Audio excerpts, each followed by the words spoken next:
Live from New Delhi, you're watching DD India Live, India's voice to the world. I'm Munmun Bhattacharya. Coming up in the next 30 minutes. Former French President Nicolas Sarkozy becomes first former head of EU state to be jailed, proclaims his innocence while heading to Paris prison. US Vice President JD Vance visits Israel as Washington tries to stabilize shaky phase of Gaza ceasefire.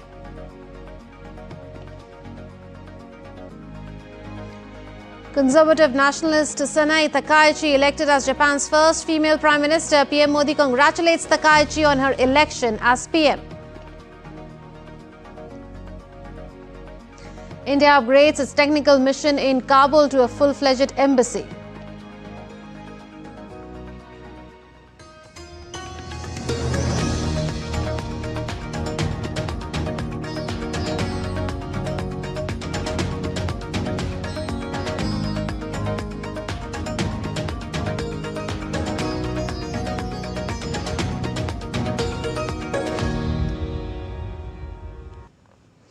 Former French President Nicolas Sarkozy began his prison term in Paris on Tuesday after being sentenced to 5 years for conspiring to raise campaign funds from Libya. Sarkozy was once the Conservative President of France between 2007 and 2012. He is the first former French leader to be jailed since Nazi collaborator Marshal Philippe Pétain after World War II.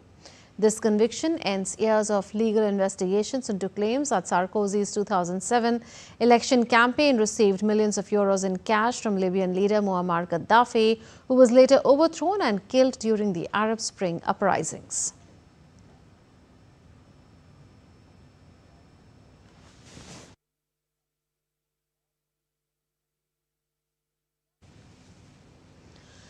US Vice President JD Vance arrived in Israel on Tuesday as Washington works to steady the fragile first phase of the Gaza ceasefire and push both Israel and Hamas towards tougher concessions in upcoming talks. Vance's visit follows Monday's talks between Israeli Prime Minister Benjamin Netanyahu and US envoys Stephen Witkoff and Trump's son-in-law Jared Kushner, and comes as Hamas meets mediators in Cairo. A senior Israeli official said Vance's mission is to advance negotiations into the second phase of the ceasefire, as he is also expected to visit joint US-led force headquarters overseeing Gaza stabilization. Earlier, President Donald Trump warned that Hamas would be eradicated if it violates the Gaza deal, accusing the group of recent violent acts and public executions during the delicate truce period. US President Donald Trump has warned that Hamas would be eradicated if it breaches the Gaza deal with Israel. You know, we have 59 countries that agreed to the deal. We have a peace in the Middle East for the first time ever. We made a deal with Hamas that, you know, they're going to be very good, they're going to behave, they're going to be nice, and if they're not, we're going to go and we're going to eradicate them if we have to. They'll be eradicated, and they know that. U.S. Special Envoy Steve Witkoff and Jared Kushner met with released Israeli hostages in Tel Aviv on Tuesday. The two also held talks with Prime Minister Benjamin Netanyahu a day earlier as Washington pushed to get the Gaza ceasefire plan back on track after a weekend surge of violence threatened to derail the fragile truce. Meanwhile, Hamas's armed wing said it would hand over the bodies of the two hostages it recovered on Tuesday in Gaza at 9 p.m., that is 1800 GMT, as part of the group's ceasefire deal with Israel. Meanwhile, aid deliveries to Gaza continue. Trucks were seen returning empty to Egypt's Rafah crossing after offloading supplies on Tuesday as more aid entered through Israeli-controlled routes. French President Emmanuel Macron, who was in Slovenia for the Med-9 summit on Tuesday, called for aid routes into Gaza to be reopened as a matter of absolute urgency to allow crucial aid in for war-stricken civilians.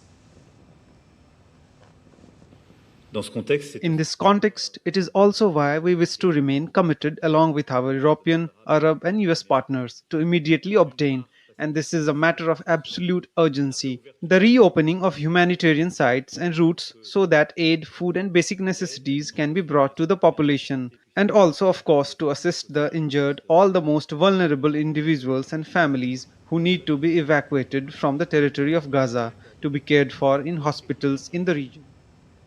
In a historic milestone for Japanese politics, hardline conservative Sanae Takaichi has been formally appointed as Japan's first female prime minister on Tuesday after securing victories in parliamentary votes. Takaichi garnered 237 votes in the 465-seat lower house, exceeding the majority threshold. In the upper house runoff against opposition leader Yoshihiko Noda, she won 125 votes. This follows the Liberal Democratic Party's coalition with the right-wing Japan Innovation Party succeeding Shigeru Ishiba. Amid election setbacks, Takaichi pledges economic reforms, stronger U.S. ties and increased women's cabinet roles without quotas. And joining us more, in fact, is Palomi Burman from Tokyo. Palomi, Sanae Takaichi makes history after becoming Japan's first female PM after clinching a historic vote at the lower house. How do you assess this? Well, it's a very historic, in fact, a very symbolic moment for people in Japan as Japan gets its first female prime minister. Sanae Takaichi is, in fact, the fourth prime minister in just about 5 years, representing the leading party of Japan, that is LDP. After the former prime minister stepped down, she was elected as the president of the leading party of Japan, that is LDP. However, since then she has faced several challenges and crises in the Diet, including their long-term ally and the coalition with the Komeito, which came down, and the Komeito decided to walk away from the coalition. However, the Japan Innovation Party came together once again and formed the coalition, thus making history, giving Japan its first female prime minister. And what are the challenges that lie ahead in front of her? Japan has already got its first female prime minister, Sanae Takaichi. However, going forward, Sanae Takaichi will have to deal with several challenges. And let's take a look at some of these challenges that she has to deal with going forward. LDP has never had a coalition with the party, Japan Innovation Party, before, which might raise the question that whether they are going to have a smooth journey going forward, because there might be challenges while passing legislations or taking decisions in the future. Secondly, Takaichi follows Abenomics, which of course provides huge tax relief to the people of the country, but may not be very helpful in taking care of the high debt situation for Japan. And perhaps Donald Trump might be visiting Japan soon to meet the new Prime Minister. Any information on that, and what can we expect from this? The US President Donald Trump is expected to visit Japan towards the end of this month, following his trip to Malaysia. He's going to be on a trip to Japan for about 3 days, and during his trip to Japan, he's also expected to meet the new Prime Minister while they talk about different issues and different concerns. The highest point of concern would of course be the US tariff situation. US has already imposed 25% tariff hike on Japanese goods, which is a point of concern for Japan, and we are expecting talks to happen around that as well. Prime Minister Narendra Modi congratulated Sanae Takaichi on her election as PM of Japan. In a social media post on X, PM Modi wrote, and I quote, "Heartiest congratulations, Sanae Takaichi, on your election as the Prime Minister of Japan. I look forward to working closely with you to further strengthen the India-Japan Special Strategic and Global Partnership. Our deepening ties are vital for peace, stability and prosperity across the Indo-Pacific and beyond." Unquote. A Russian drone attack killed 4 people in Ukraine's northern Chernihiv region on Tuesday. Local broadcaster Supilne reported, citing the regional police.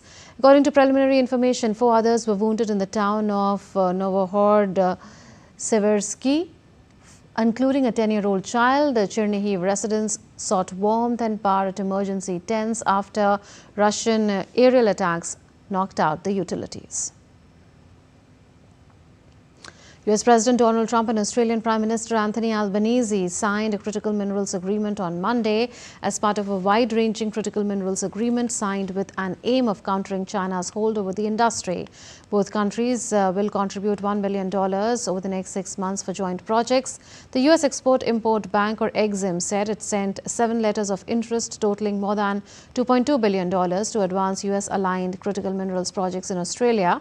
Australia said in a statement that it would provide up to $200 million in concessional equity financing for the project, which includes offtake rights for the Australian government, while the US would also make an equity investment with offtake rights.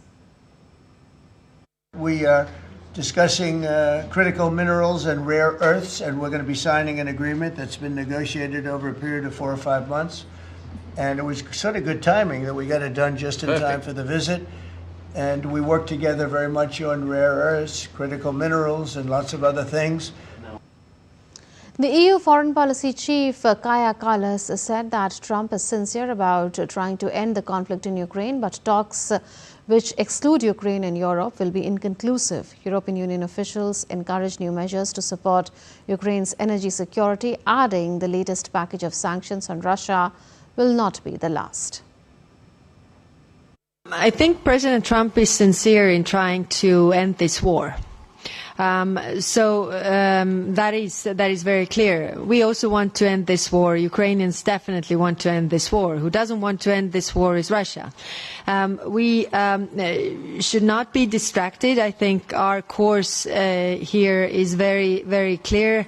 Our point is that we have to make also Russia to want peace, and that's why we are working, also trying to convince our allies all across the world that nothing can come out of these meetings if Ukraine or Europe is not part of it. French police stepped up the hunt on Tuesday for thieves who stole royal jewels from the Louvre Museum in a daylight robbery. The museum remained closed for a second day as investigators pursued leads suggesting an organized crime group was behind the heist. CCTV footage from the Louvre and Paris highways have been reviewed to trace the 4 robbers who escaped on scooters. The robbery that occurred on a Sunday has reignited debate over museum security following 2 other thefts last month, with Justice Minister acknowledging security lapses at the Louvre. In Brazil, the city of Manaus is facing new challenges as the Rio Negro dries up. Tons of trash dumped by locals are now visible along the river banks. Daily cleanup drives are underway, with nearly 350 tons of waste expected in a month. The effort aims to protect both the environment and public health. The UK's Millennium Seed Bank is celebrating 25 years safeguarding wild seeds. It stores 2.5 billion seeds to protect plant life for the future. The bank works with over 100 countries to help save nature. Experts say it's key to restoring habitats in a changing climate. In Dubai, Puppy Yoga is helping rescue dogs find new homes. The fun classes mix relaxation with playful pups, bringing joy to participants. Run by wellness brand Yoppy, part of the Fee Supports Shelters. So far, 15 dogs have been adopted through these sessions. Still to come on this edition of DD India Live. French President Emmanuel Macron signs deal with Slovenia on closer cooperation.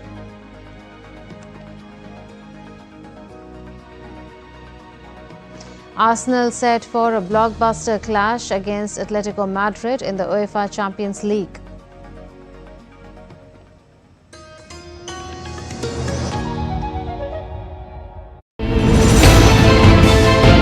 Geopolitics and trade deals. Economic challenges amid development. Hard work and the path to prosperity. It's the economy always. Between walkers, money is what money does and says. Supply creates its own demand. Between the bulls pulls and bears tears. When supply chains globalization and India rises to the podium.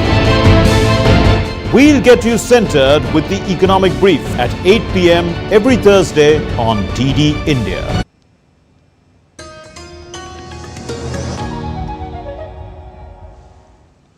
Welcome back. You're watching DD India Live. India has upgraded its technical mission in Kabul to a full-fledged embassy with immediate effect. The Ministry of External Affairs said the move follows the recent visit of the Afghan Foreign Minister and reflects India's commitment to strengthening bilateral ties. The embassy will support Afghanistan's development, humanitarian aid and capacity-building efforts aligned with the needs of the Afghan people.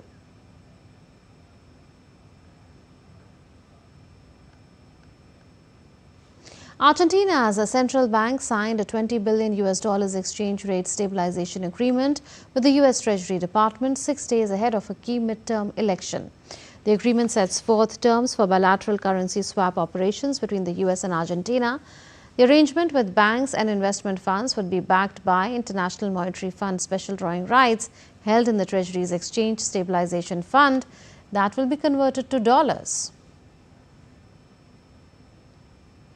French President Emmanuel Macron met Slovenian President Nataša Pirc-Musar in Ljubljana for the Med-9 summit. The talks were focused on climate change, migration, energy and the Middle East. Macron also announced a meeting of Ukraine's supporters in London this Friday. In a follow-up, Macron joined Slovenian Prime Minister Robert Golob for a document signing ceremony after bilateral talks on boosting European automotive competitiveness. Prime Minister Narendra Modi has congratulated Rodrigo Paz Pereira on his election as the new president of Bolivia. In a post on the social media platform X, PM Modi wrote, and I quote, "Warm congratulations, Mr. Rodrigo Paz Pereira, on your election as the president of Bolivia. Close and friendly ties between India and Bolivia have long underpinned our mutually beneficial cooperation. I look forward to deepening our partnership for shared progress and prosperity in the years to come." Prime Minister Narendra Modi penned down a letter on Diwali. In his letter, PM Modi extended heartfelt greetings to all, marking the second Deepavali after the grand construction of the Ram Temple in Ayodhya. PM Modi affirmed Operation Sindoor as a recent example of upholding justice, adding that the festival is particularly special this year as lamps will be lit in many districts, including remote areas where Naxalism and Maoist terrorism have been eradicated. He praised citizens who have abandoned violence and embraced development, viewing it as a major achievement for the nation. Prime Minister Narendra Modi also praised the significant milestone of implementing reduced GST rates. He noted that during the GST Bachat Utsav or Savings Festival, citizens have collectively saved thousands of crores of rupees. Prime Minister Narendra Modi also lauded the historic achievements of lower GST rates being implemented. And during this GST Bachat Utsav, citizens are saving thousands of crores of rupees, he said.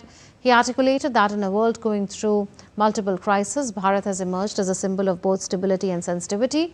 PM Modi also lauded the journey of a Viksit and Atmanirbhar Bharat. PM Modi urged citizens to support and purchase local Swadeshi products, encouraging everyone to embrace the spirit of vocal for local. Prime Minister Modi thanked Israeli Prime Minister Benjamin Netanyahu for his warm Diwali greetings. Prime Minister Modi wished Netanyahu good health and success on his birthday. PM Modi hoped India-Israel strategic partnership will continue to flourish in the years to come. India salutes its sentinels of peace on Police Commemoration Day. The nation remembers the courage and sacrifice of the men and women in khaki. From the line of duty to the line of control, they have stood guard so the nation can rest easy. DD India correspondent Akshay Dongre reports. At the National Police Memorial in New Delhi, Raksha Mantri Rajnath Singh led the nation in paying tributes to the brave hearts who made the supreme sacrifice in service of the nation. October 21st, 1959, a date etched in India's memory. 10 policemen were ambushed and killed by Chinese troops at hot springs in Ladakh. Their sacrifice became the cornerstone of this day of remembrance, the Police Commemoration Day. सेना हो या police, ये दोनों ही देश की सुरक्षा को के अलग अलग पिलर्स हैं। इसलिए मेरा यह मानना है कि दुश्मन कोई भी हो, चाहे सीमा पार से आए या हमारे बीच छिपा हो, जो भी व्यक्ति भारत की सुरक्षा के लिए खड़ा है वह एक ही आत्मा का प्रतिनिधि है। सेना और पुलिस में बस मंच अलग हैं, लेकिन इनका मिशन एक ही है, राष्ट्र की सुरक्षा। The defense minister held the police and paramilitary forces as the pillars of national security, protecting not just borders but also the nation's social fabric. From tackling terrorism and cybercrime to dismantling Naxal networks, India's Khaki force stands at the front lines of every challenge. Rajnath Singh also lauded the police's relentless fight against left-wing extremism, asserting that the problem is nearing its end. एक लंबे समय तक नक्सलवाद हमारी आंतरिक सुरक्षा के लिए समस्या रहा है और हमारी पुलिस, सीआरपीएफ, बीएसएफ, सारी पैरामिलिट्री फोर्सेस और स्थानीय प्रशासन ने मिलकर जिस तरह संगठित तरीके से काम किया वह काबिले तारीफ है। साथियों, पिछले कई वर्षों के हमारे सम्मिलित प्रयास अब फलीभूत हो रहे हैं। पूरे देश को अब यह भरोसा हो गया है कि अगले वर्ष तक इस समस्या का नामो निशान नहीं रहेगा। भारत के जो क्षेत्र रेड कॉरिडोर के नाम से कुख्यात थे वह अब ग्रोथ कॉरिडोर में बदल रहे हैं। सरकार जो इतने परिवर्तन कर पाई है उसमें बहुत बड़ा योगदान हमारे पुलिस बलों का और हमारे सुरक्षा बलों का है। With coordination, modernization and the trust of the people, India's police continue their mission to protect, serve and uphold the law. Akshay Dongre's report for DD India. The Ministry of Railways has made extensive arrangements to cater to the surge in passenger demand during the ongoing festive season in India. To ensure smooth travel, more than 12,000 special trains are being operated with over 1.2 million railway employees working tirelessly round the clock. Over 3,960 special trains were successfully operated by the Indian Railways just to cater to the rush of Diwali and Chhath festival. Where in 2024, Indian Railways carried out almost 7,724 trains. This year, it has been 12,011 trains, showcasing an upsurge of almost 55.5%. Indian Railways is on fast track this season with the special arrangements from sanitation to counter facilitation to dedicated holding areas. The Indian stock market held a special Muhura trading session on Tuesday on the occasion of Diwali 2025. The Muhura trading session is an annual ritual considered highly auspicious and marks the beginning of the new Hindu calendar year or Vikram Samvat. Muhura trading session is a symbolic 1-hour trading session conducted by the Indian stock exchanges and the commodity exchanges. The Indian stock market opened higher on Tuesday in the Muhura trading session led by positive global market cues. Arsenal is set for a blockbuster clash against Atletico Madrid in the UEFA Champions League at Emirates Stadium on Tuesday night. Arsenal are at the top of the Premier League table and placed at 5th in Champions League, while Atletico is placed at the 10th spot. Arsenal manager Mikel Arteta said he was pleased with his players' commitment but warned that they cannot get ahead of themselves. Arteta also praised Atletico manager Diego Simeone, who has led the Spanish club to 2 Europa League and 2 La Liga titles. The team, the energy, the temperature, the commitment and the quality that they can deliver, that it gives me that conviction that we can go all the way. But that's it. That's just a feeling that the next day you have to prove it, the next training session you have to prove it, and nothing else, and we cannot be busy thinking about those topics. Well, at the highest level, I mean, I think what he's done since he got to Atletico has been outstanding. Not only what he have achieved, but the way he's done it. I think the identity that he has created to the club, to the team, the spirit, I think they are very simple and clear to identify, and that's because the manager is very much them.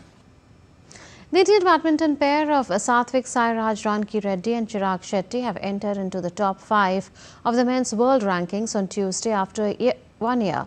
And in the latest rankings released by the Badminton World Federation, the Indian duo has climbed to the 3rd spot. Their rise comes days after the semi-final finish at the Denmark Open last week. The pair gained 3 spots in the rankings and now have 80,050 points against their name. Though a BWF World Tour title has eluded them so far this year, they have been one of the most consistent players. They have reached 6 semi-finals and 2 finals this year, including a bronze medal win at the 2025 BWF World Championships. That's it then in this edition of DD India Live, but do share your thoughts with us on the news of the day. For those on the go, you can get all the latest news and updates from India and across the world on the DD India mobile app. The app is available on both Android and iOS platforms. You can scan the QR code on the screen to download now. We'll be back with more news as it breaks here on DD India. This is Munmun Bhattacharya from all of us here in Delhi. Thanks for watching DD India Live. Namaskar.